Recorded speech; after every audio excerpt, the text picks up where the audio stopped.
যোৱাকালি অসম প্ৰদেশ কংগ্ৰেছৰ সভাপতি মাননীয় সভাপতি ভূপেন বৰা ডাঙৰীয়াৰ এখন সাংবাদিক মেলৰ তেওঁ দিয়া কেইটামান বক্তব্য আমি প্ৰত্যক্ষ কৰিছোঁ। প্ৰত্যক্ষ কৰি আমি আচৰিত হৈছোঁ। তেওঁৰ বক্তব্যত এখন হতাশাৰ ছবি, কংগ্ৰেছৰ নিৰাশাৰ এক প্ৰতিচ্ছবি ফুটি উঠিছে, এইটো বেলেগ কথা। বা তেওঁ মানসিকভাৱে যে ভাৰাক্ৰান্ত হৈ গৈছে, কিবা মানসিক চাপত আছে, আৰু কেতিয়াবা কেতিয়াবা এনেকুৱা লাগে যে তেওঁ আধা গলেই নেকি, এনেকুৱা লগা হৈছে লাগে। তেওঁ এনেকুৱা কেইটামান নাস্তুদাভূত কথা কৈছে, অবাস্তৱ কথা কৈছে, যিকেইটা কথাৰ ওপৰত আমি আমাৰ যদি বক্তব্য স্পষ্ট নকৰোঁ, এইটো আমি ভাবিছোঁ যে আমাৰ বক্তব্য আমি স্পষ্ট কৰাটো উচিত। আচৰিত কথা, তেওঁ কৈছে যে নদুৱাৰ সমষ্টিত হেনো পঞ্চায়ত নিৰ্বাচনত বন্দুক ফুটিছে। পঞ্চায়ত নিৰ্বাচনৰ মনোনয়ন পত্ৰ দাখিলৰ সেই সময়ছোৱাত বন্দুক ফুটিছে। আপোনালোকেও জানে, সকলোৱে জানে যে যোৱা পঞ্চায়ত নিৰ্বাচনৰ মনোনয়ন পত্ৰ দাখিলৰ এই গোটেই প্ৰক্ৰিয়াটো বন্দুক ফুটাটো বাদেই দিয়ক, ক'তো আমাৰ হাল বাওঁতে বলদ গৰু পিতা হালোৱা আচাৰীডালো ক'তো ব্যৱহাৰ হোৱা নাই, তেনেকুৱা পৰিৱেশো হোৱা নাই, ক'তো হোৱাই নাই, প্ৰতিপক্ষই নাই, কোনো প্ৰতিদ্বন্দ্বিতাই নাই। মানে আমাৰ নিজৰো যিটো আমাৰ ৰণস্পৃহা, নিৰ্বাচনী যিটো স্পৃহা, সেইটোৱে নাইকিয়া হৈ গৈছে। মানে তেওঁ কৈছে বোলে বন্দুক ফুটিছে। আমি এইটো আজি আনুষ্ঠানিকভাৱে আমাৰ আজি কাৰ্যালয়ত, এই কাৰ্যালয়তো আমি তেওঁক প্ৰত্যাহ্বান জনাইছোঁ যে ক'ৰবাত কিবা তেনেকুৱা ঘটনা ঘটাৰ তেওঁ প্ৰমাণ দিয়ক। তেওঁ প্ৰমাণ প্ৰত্যাহ্বান তেওঁলোকে গ্ৰহণ নকৰি তথাপিও কৈছে যে এনেকুৱা বোকাত মিছা কথা, পাগল মানুহে ক'ব পাৰে এনেকুৱা কথা। এনেকুৱা কথাটো সুস্থ মানুহে, সুস্থ মানসিকতাৰ মানুহে ক'ব নোৱাৰে ন। তেওঁলোকে কৈছে, আচৰিত কথা, আমাৰ বিধায়কগৰাকীয়ে হেনো, বিধায়ক মাননীয় বিধায়ক শ্ৰীযুত পদ্ম হাজৰিকাদেৱে হেনো ইয়াত মানুহৰ গণতান্ত্ৰিক অধিকাৰ, ভোট দিয়াৰ গণতান্ত্ৰিক অধিকাৰটো কাঢ়ি দিছে। আমি কেনেকে কাঢ়ি দিম? আমিতো গোটেই সমষ্টিত আমি একদম যথাযথভাৱে আমি প্ৰাৰ্থিত্ব দিছোঁ, তোমালোকৰহে প্ৰাৰ্থী নাই। গাঁৱে ভূঞে প্ৰাৰ্থিত্ব বিচাৰি হাহাকাৰ, আগ খাতিৰ কৰিছে, তাক খাতিৰ কৰিছে, তাক পইচা দিম বুলি কৈছে। আকৌ তাৰপিছত যদি কয় গণতান্ত্ৰিক অধিকাৰ ভাৰতীয় জনতা পাৰ্টীয়ে হৰণ কৰিছে, আমাৰ বিধায়কগৰাকীয়ে হৰণ কৰিছে, এইটো কেনেকুৱা কথা কৈছে? আৰু তেওঁতো মাননীয় এটা দলৰ ৰাজ্যিক সভাপতি, তেওঁ কাৰোবাক আজি কাৰোবাৰ পুলিচক গালি পাৰিছে, কাইলৈ সাংবাদিকক গালি পাৰিছে, পৰহিলে অসমৰ জনসাধাৰণক গালি পাৰিছে।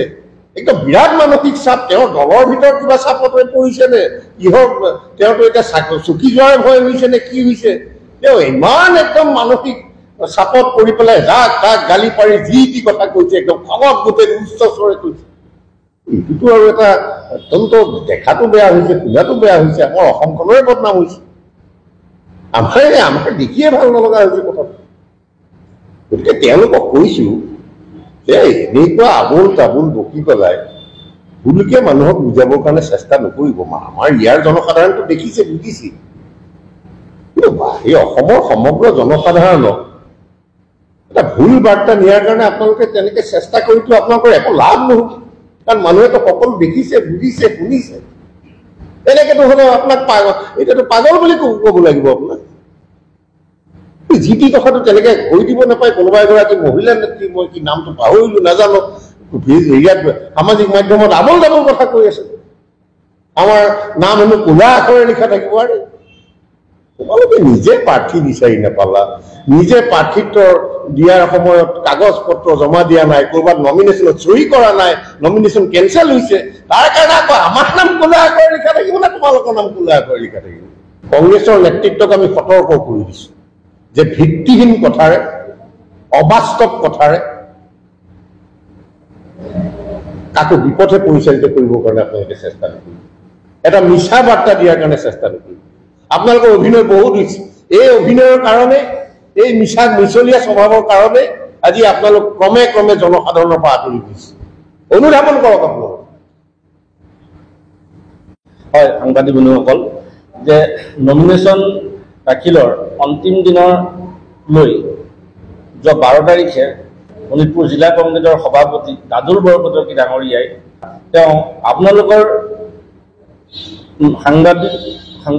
সংবাদসকলৰ যোগেদিয়ে সংবাদকৰ্মীৰ যোগেদিয়ে জামুগুৰি থানাৰ পৰা এটা বক্তব্য প্ৰদান কৰিছে যে তেওঁক গুলু আহমেদে প্ৰহাৰ কৰিছে, অৰ্থাৎ তেওঁ মোকেই সেই কথাটো আঙুলিয়াই দিছে। মই আপোনালোকক আজি স্পষ্ট কৰি দিছোঁ যে সেই জেগাত মই উপস্থিতেই নাছিলোঁ, আৰু এই সন্দৰ্ভত মই সামাজিক মাধ্যম যোগে যোৱা 12 তাৰিখে এটা ফেচবুক পোষ্ট দিছিলোঁ, তাত মুকলি প্ৰত্যাহ্বান জনাইছিলোঁ যে যদি তেওঁ মোৰ তাত উপস্থিতিৰ প্ৰমাণ ভিডিঅ' বা ফটো এখন যদি দিব পাৰে মই জামুগুৰি চেণ্টাৰত আঁঠু ল'ম বুলি কৈছিলোঁ। 6 দিন উকলি গ'ল, তেওঁ তাৰ কোনো ধৰণৰ প্ৰত্যুত্তৰ নিদিলে। যোৱা পৰহি মই তেওঁক পুনৰ প্ৰত্যাহ্বান জনালোঁ যে আপুনি এই প্ৰত্যাহ্বান গ্ৰহণ নকৰি আপুনি আওপকীয়াকৈ সেই কথাকে স্বীকাৰ কৰিছে যে মই তাত উপস্থিত নাছিলোঁ। আজি আৰু 2 দিন উকলি গ'ল, তেওঁ আজি ইয়ালৈকে কোনো ধৰণৰ উত্তৰ দিব পৰা নাই, আৰু নোৱাৰিও, কাৰণ মই তাত উপস্থিতেই নাই। যেতিয়া উপস্থিত নাই তেওঁলোকে মোৰ ফটো বা ভিডিঅ' কেনেকৈ দিব? যদি মই তাত উপস্থিত নাই, তেওঁক যে মাৰিলে, এই গোটেই কথাটো এটা নাটক আছিলে। তেওঁ জামুগুৰি থানাত যি ধৰণে ভিডিঅ'টো কৰিলে মইতো এতিয়া শুনিবলৈ পালোঁ যে তেওঁ নমিনেশ্যন য'ত গ্ৰহণ কৰি আছিলে জামুগুৰি উন্নয়ন খণ্ডৰ কাৰ্যালয়ত, তাততো তেওঁ আহোঁতে তেওঁৰ কৰ্মীসকলক বাই বাই দি আহিলে। এনেকুৱা বাটত কি হৈ গ'ল যে তেওঁ আহি কান্দি কাটি এতিয়া মুখখন বেকা কৰি লৈ তেওঁ যে থিয় হ'ব নোৱাৰে তেনেকুৱা এখন নাটক ৰচিলে। গতিকে তেওঁ যিখিনি মিছা কথা ক'লে অসম ৰাইজৰ আগত, আমি তেওঁৰ মিথ্যাচাৰ দাঙি ধৰিলোঁ। তেওঁৰ কথাতে কথা লগাই আকৌ আমাৰ এই বৰভগীৰ কিবা সম্পূৰ্ণ শইকীয়া বাইদেউৰ হাতত তেওঁৰ নামহে সম্পূৰ্ণ, তথ্য অসম্পূৰ্ণ। তেওঁক বোলে কোনোবাই আকৌ বোলে ব্লক কাৰ্যালয় অফিচত চাৰ্কুল অফিচাৰ টেবুলত বহুতে তেওঁক চকীৰ পৰা উঠাই দিছে। মোৰ উপস্থিতিয়ে নাই সেইদিনাখন মই কেনেকৈ উঠাই দিম? কোনোবা চাগে চতুৰ্থ শ্ৰেণীৰ বা তেনেকুৱা কৰ্মচাৰী তাৰ পৰা উঠাই দিছে, কাৰণ চাৰ্কুল অফিচাৰৰ আসন এখন পদে ন আসন, তাততো আৰু যোনে তোনে বহিব নোৱাৰে। তাত সেইদিনাখন তেওঁৰ কাৰণে ৰিজাৰ্ভ কৰি থৈছে আসনখন, নমিনেশ্যন য'ত গ্ৰহণ কৰি আছে।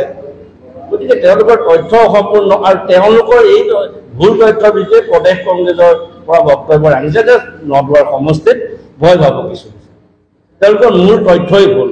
গতিকে আমি অসমবাসী ৰাইজৰ আগত স্পষ্ট কৰি দিব বিচাৰিছোঁ যে ইমান এটা ভুল কথাৰে তেওঁলোকে অসমক বিভ্ৰান্তিৰ সৃষ্টি কৰিব বিচাৰিছে। অসমবাসী ৰাইজৰ আগত আমি মুকলি প্ৰত্যাহ্বান জনাইছোঁ। মই এতিয়াও কওঁ যে তেওঁ আজি পুনৰ আপোনালোকৰ থ্ৰুদি মুকলি প্ৰত্যাহ্বান জনাইছোঁ যে তেওঁ একো কৰিব নালাগে, তেওঁ মাত্ৰ এখন ছবি দিয়ক, ফটো এখন দিয়ক যে মই তাত উপস্থিত আছিলোঁ। মই আঁঠু কাঢ়ি একদিন পুৰা 12 ঘণ্টা, পুৱা 6 পৰা সন্ধিয়া 6 বজালৈকে আঁঠু কাঢ়ি থাকিম, আৰু তেওঁ যদি নোৱাৰে তেওঁ কি কৰিব? লাগিলে তেওঁ আঁঠু নাকাঢ়ক, মইতো ক'ম যে তেওঁ আঁঠু কাঢ়ক প্ৰত্যাহ্বান জনাই। যদি তেওঁ আঁঠু নাকাঢ়ে অন্তত দিয়ক, অসমৰ ৰাইজে সঁচা কথাটো, সঁচা ছবিখন দেখক। কাৰণ ইমান এটা মিছা কথা জামুগুৰি ৰাইজেতো বুজিয়েই পাইছে, নদুৱাৰ ৰাইজে চব দেখি আছে তেওঁলোকৰ এই মিথ্যাচাৰৰ কাৰণে আচলতে তেওঁলোকৰ পিছত মানুহ নাই। আজি 190 জনৰ ভিতৰত মাত্ৰ 77 জন ৱাৰ্ড সদস্য কিয় বিচাৰি পাইছে? সেই কথাখিনিতো আহি পৰিছে, আৰু ইয়াৰ লগত যে এইখিনি সংলগ্ন আছে এইখিনি সকলোৱে বুজি পাইছে। আমাৰ ৰাজগড়ৰ AP সদস্যগৰাকীয়ে কেনেদৰে কান্দি কান্দি ফোন কৰিছে, তেওঁলোকৰ এটা পৰিয়ালটো থেকে নিষেধ কৰি পেলাইছে, এই কথাখিনিতো আমাৰ লগত কিছু তথ্য আছে, তেওঁলোকেও ক'ব দৰকাৰ পৰিলে যে তেওঁ কেনেধৰণে খটুৱালে, লাষ্টত কি ক'লে। গতিকে এই কথাখিনি যে তেওঁলোকে সম্পূৰ্ণ ভুৱা তথ্যৰ ওপৰত যে কৈছে, এই কথাখিনি আমি আপোনালোকক অৱগত কৰিবলৈ